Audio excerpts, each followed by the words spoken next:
진리를 많이 안다고 해서 정말 구원받을 수 있을까요? 충격적인 사실을 말씀드립니다. 성경은 아는 것만으로는 부족하다고 말합니다. 하나님께서 택하신 사람에게는 반드시 두 가지가 있어야 합니다. 데살로니가후서 2장 13절 바울은 이렇게 선포합니다.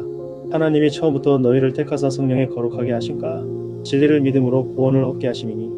오늘 이 영상에서 여러분은 왜 수많은 그리스도인이 진리를 알면서도 무너지는지, 그리고 어떻게 하면 끝까지 서 있을 수 있는지 그 비밀을 발견하게 될 것입니다. 성도 여러분, 구원에 대한 진리가 왜 이렇게 중요할까요? 진리만이 사람을 구원하고 변화시키는 능력이 있기 때문입니다. 진리가 무너지면 구원이 무너집니다. 복음이 진리에서 벗어나면 인간을 구원하고 변화시키는 하나님의 능력이 사라집니다. 오늘날 기독교 전체가 이 두 가지에서 막혀 있습니다. 가장 큰 문제는 진리가 막혀 있다는 것입니다. 대부분의 사람들이 진리를 모르고 진리에 관심도 없습니다. 첫째, 의인과 악인은 빛을 대하는 태도가 다릅니다. 잠언 4장 18절로 19절을 보십시오. 의인의 길은 돋는 햇볕 같아서 점점 빛나서 원만한 광명에 이르거니와 악인의 길은 어둠 같아서 그가 거쳐 넘어져도 그것이 무엇인지 깨닫지 못하느니라. 의인이 누구입니까? 진리의 빛이 밝아질 때 따라가는 사람입니다. 누구나 어두운 빛에서 시작합니다. 누구나 다니엘서와 요한계시록을 모르는 상태에서 신앙을 시작합니다. 누구나 복음이 무엇인지 정확하게 보지 못한 채 시작합니다. 하나님께서는 점점 더 밝은 진리의 빛을 주시면서 의인들을 어디까지 인도하십니까? 정오의 광명한 빛까지 인도하십니다. 마지막 시대는 하나님께서 주의 백성을 가장 밝은 빛으로 인도하셔서 슬기로운 처녀를 만드시고 14만 4천인을 만드십니다. 둘째, 악인은 빛을 거절합니다. 악인은 빛을 따라가지 않습니다. 진리의 빛이 점점 밝아지는데 밝은 빛으로 나가려고 하지 않습니다. 왜 그럴까요? 길이 좁고 협착하기 때문입니다. 하나님보다 사람의 눈을 두려워하기 때문입니다. 빛이 밝아지면 자기 죄와 불순종이 드러나기 때문에 악인들은 밝은 빛으로 가지 않습니다. 그래서 진리도 모르고 성령께서 주시는 의의 경험도 깊이 들어갈 수 없습니다. 악인은 빛을 거절했고 어둠 속에 있기 때문에 넘어지고 쓰러져도 자신이 왜 무너지는지 모릅니다. 진리의 빛을 무시하고 따라가지 않으면 어떻게 됩니까? 자기 마음에 맞는 몇 가지 말씀만 붙잡고 평생 살게 됩니다. 그것이 빛을 거절한 악인의 모습입니다. 하지만 여기서 중요한 질문이 있습니다. 진리를 알고 밝은 빛으로 가면 구원은 자동적으로 이루어지는 것입니까? 아닙니다. 바울은 두 가지가 반드시 필요하다고 했습니다. 진리를 알고 교리를 알고 요한계시록을 안다고 하늘 도성에 들어가는 것이 아닙니다.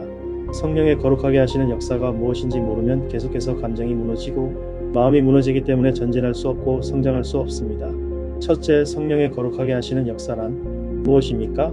성령께서 내 양심과 마음과 생각 속에서 이루시는 역사입니다. 성령께서 호소하시고 인도하시고 용기 주시고 확신 주시는 역사가 거룩하게 하시는 역사입니다. 성령께서 육체에서 올라오는 욕망과 감정을 십자가에 못 박으라고 호소하실 때 굴복해야 합니다. 이것이 성령의 거룩하게 하시는 역사입니다.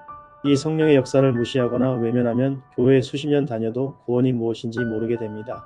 둘째, 출애굽한 이스라엘의 교훈입니다. 출애굽한 이스라엘 백성은 완전한 진리 가운데 들어갔습니다. 모세와 같은 위대한 지도자가 있었습니다. 하나님께서 십계명과 성소를 주셨습니다. 그런데 이스라엘 백성이 광야에서 다 무너지고 멸망당했습니다. 왜 그런 일이 생겼을까요?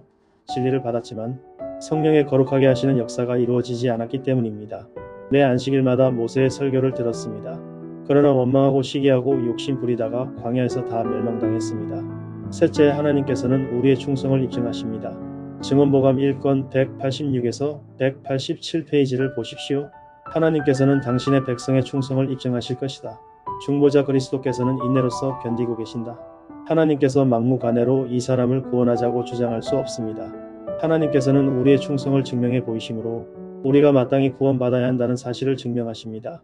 많은 사람들이 원칙과 믿음으로 움직이는 것이 아니라 느낌에 의해서 움직이고 있습니다. 이것이 거의 모든 사람들의 문제입니다.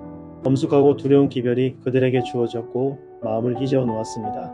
그러나 하나님께서 그들에게 원하신 하늘의 역사는 일어나지 않았습니다. 잠깐, 그렇다면 우리는 어떻게 이 문제를 해결할 수 있을까요? 감정의 폭풍이 몰아칠 때 어떻게 승리할 수 있을까요? 지금부터가 가장 중요합니다. 끝까지 집중해 주시기 바랍니다. 하나님께서는 흥분과 감정이 가라앉을 때까지 시간을 주실 것이고 그런 다음에 성령의 호소에 굴복하는 여부를 그들 자신에게 증명해 보여주실 것입니다. 이 말씀이 제 인생을 바꿨습니다. 첫째, 감정의 폭풍이 올 때 하나님께서 하시는 일입니다. 시험을 받아서 마음이 흥분과 분노로 무너진 사람에게 하나님께서 무엇을 주십니까? 시간을 주십니다. 감정이 무너지고 분노와 짜증이 올라와서 나를 끌고 갈 때 하나님께서 어떻게 하십니까? 기다리십니다. 감정의 폭풍이 가라앉을 때까지 시간을 주십니다. 저는 쓰러졌다는 자체 때문에 절망했고 감정이 무너진 자체 때문에 좌절했는데 하나님께서는 제가 회복되어서 다시 전진하길 기다리신다는 것을 알았습니다. 하나님께서 나에게 무엇을 기대하시는지 알게 되었을 때 눈물이 흘렀습니다. 둘째, 감정의 쓴뿌리를 조심해야 합니다. 히브리서 12장 15절입니다. 쓴뿌리가 나서 괴롭게 하고 많은 사람이 이로 말미암아 더러움을 입을까 두려워하라. 쓴뿌리가 무서운 이유가 무엇입니까? 쓴뿌리가 내리면 내 자신이 괴롭습니다. 기도가 나오지 않습니다. 그런데 쓴뿌리는 다른 사람에게도 옮겨지고 전염됩니다. 주변 사람들을 더럽힙니다. 셋째, 감정의 쓴뿌리가 어떻게 내립니까? 사람 사이에서 문제가 생기고 충돌이 생기면 성령께서 즉시 역사하십니다. 그 감정, 그 느낌을 못 박으라고 호소하십니다. 그 음성을 무시하면 악한 감정이 뿌리를 내리게 됩니다. 서서히 뿌리를 내립니다. 뿌리를 내리는 과정에서 그것을 합리화하고 정당화하게 됩니다. 저 사람은 가해자이고 나는 피해자라는 프레임에 갇히게 됩니다. 일단 그 프레임에 걸려들면 정말 빠져나오기 힘듭니다. 감정의 쓴뿌리는 그리스도인의 원수입니다. 반드시 초기에 뽑아내야 합니다. 넷째, 쓴뿌리가 결정적으로 굵어지는 순간이 있습니다. 마귀는 내 감정의 뿌리를 보고 있습니다. 감정의 뿌리가 내려가는 것을 보면 내 감정에 동조해줄 친구를 보내고 만나게 합니다. 두 사람이 만나면 어떤 대화를 하게 될까요? 나도 저 사람 때문에 고통당하는데 너도 당했구나. 그 사람은 항상 사람 마음을 후벼 판다. 이런 대화를 나누게 되면 어떤 일이 생길까요? 쓴뿌리는 정당화되고 내가 쓴 감정을 갖는 것은 당연한 것이 됩니다. 그 순간 쓴뿌리는 결정적으로 굵어지고 깊이 박힙니다. 그렇게 박힌 쓴뿌리는 정말 뽑아내기 힘듭니다. 목사에게 보내는 겉면 112페이지를 보십시오. 말씀을 표면적으로만 이해하는 자들은 아무 곳에도 단지를 내리지 못한 채 흔들리는 모래와 같이 될 것이다. 그들은 그들 자신이 가지고 있는 감정의 쓴뿌리를 만족시키는 쪽으로 미끄러져 들어갈 것이다. 감정의 쓴뿌리가 마음에 내려지고 박히면 어떤 일이 생깁니까? 내가 쓴뿌리를 만족시키는 쪽으로 미끄러져 간다고 했습니다. 쓴뿌리가 생기면 형제를 미워하고 피하게 됩니다. 교회에서 교제가 끊어지고 외로움을 느끼게 됩니다. 그것이 심해지면 어떻게 될까요? 교회를 떠날 생각을 하게 됩니다. 많은 사람들이 진리를 떠나는 이유가 진리를 깨닫지 못해서가 아닙니다. 진리는 정확하게 압니다. 그러나 성령의 거룩해 하시는 역사를 통해서 감정을 치료하는 방법을 배우지 못해서 떠나는 것입니다. 그렇다면 우리는 어떻게 이 감정의 쓴뿌리를 뽑아낼 수 있을까요? 어떻게? 성령의 거룩하게 하시는 역사를 경험할 수 있을까요? 답은 놀랍게도 간단합니다. 하지만 실천은 쉽지 않습니다. 첫째, 성소의 4가지 기구를 통해 승리하십시오. 속상함의 씨가 마음에 떨어질 때 빨리 그것을 제거해야 합니다. 지체하면 안 됩니다. 어떻게 속상함과 원망과 미움을 제거합니까? 성소의 4가지 기구로 가야 합니다. 번제단에 가서 창에 찔려 고통당하시는 그리스도를 바라보십시오. 성소 첫째 칸에 들어가 말씀의 떡을 먹고 조용히 묵상하십시오. 그렇게 하면 성령의 기름이 심령으로 흘러들어옵니다.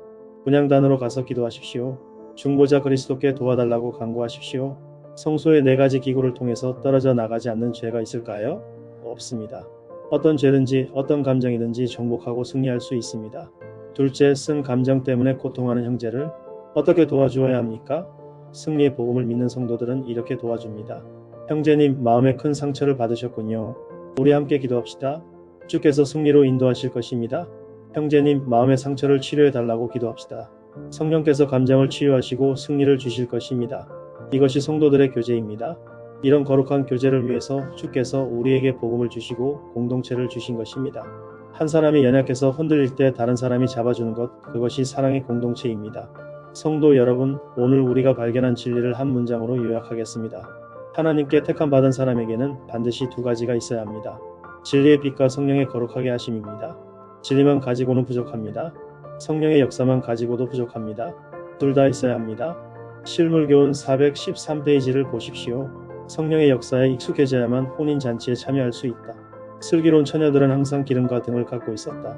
그들은 성령의 역사에 익숙한 성도들이다. 성령의 역사가 희망입니다. 성령께서 내 속에서 역사하실 때 소중히 순복해야 합니다. 마지막 환란이 올 때 하나님의 교회에서 수많은 사람들이 흔들려 떨어져 나갈 것이고 동시에 바벨론에 있던 하나님의 백성이 무리를 지어 하나님의 양 무리로 들어올 것입니다. 지금부터 당신이 해야 할 일은 명확합니다. 첫째, 진리의 빛을 계속 따라가십시오. 정오의 광명한 빛까지 전진하십시오. 둘째, 성령의 세미한 음성에 귀 기울이십시오. 감정의 폭풍이 지나간 후 성령의 호소에 순복하십시오. 셋째, 성소의 4가지 기구를 통해 날마다 승리하십시오. 이 영상이 도움이 되셨다면 구독과 좋아요를 눌러주시고 댓글로 여러분의 감정을 나눠주십시오. 하나님의 은혜가 여러분과 함께하기를 축복합니다. 아멘. 감사합니다.